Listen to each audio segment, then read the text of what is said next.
4 € la séance de cinéma. De dimanche à mercredi, les salles obscures vont vivre au rythme de la fête du cinéma.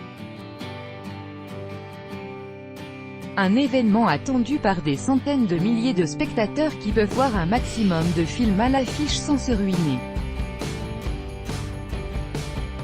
L'an passé, quelques 3,2 millions de personnes avaient répondu présent. Une telle affluence peut être un cauchemar pour les agoraphobes et les allergiques au bruit de pop-corn, et encore faut-il que la projection que vous aviez mise à votre programme n'affiche pas complet. Pour éviter de vous faire finir, limite nervous breakdown, voici quelques conseils pour rassasier au mieux et sans stress votre fin de cinéphage. Soyez matinaux, la fête du cinéma commence dimanche, quand beaucoup seront en pleine grasse matinée. Les Parisiens malins auront pensé à se lever tôt pour assister l'une des premières séances à l'UGC à entre 9 h et 9 h 30, mais les séances de 11 h restent aussi une valeur sûre pour éviter les trop fortes affluences. Ayez un œil sur la Coupe du Monde, si la fête du cinéma 2018 se tient plus tardivement que les années précédentes.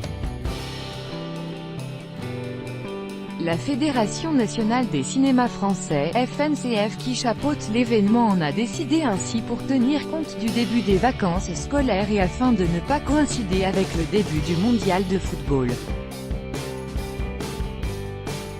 Il n'empêche, les cinéphiles fans de ballon rond vont devoir tirer une croix sur certaines séances s'ils ne veulent pas louper de matchs majeurs, ce qui fera plus de place dans les salles pour les autres.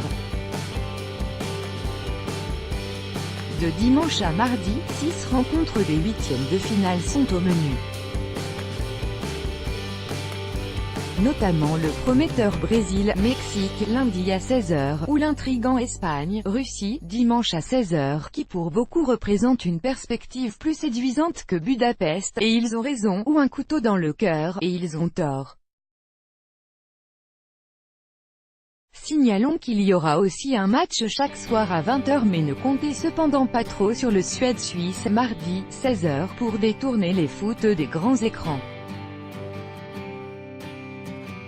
Ouvrez vos horizons. Généralement, la fête du cinéma profite aux grosses sorties, à savoir les blockbusters et les comédies grand public. L'an passé, Baywatch, Alerte à Malibu, Wonder Woman et La Momie avaient particulièrement tiré leur épingle du jeu. Cette année, Le Doudou, Budapest et Jurassic World 2 font partie des mieux placés pour engranger un maximum d'entrées, tout comme Les Indestructibles 2, qui sort mercredi.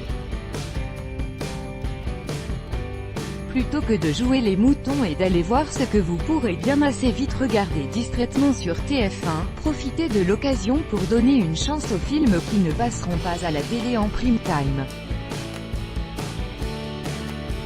Comme par exemple le dantesque Hérédité, que l'on vous recommande chaudement, le politique 3 visages de l'Iranien Jafar Panahi ou le drame italien Ma fille.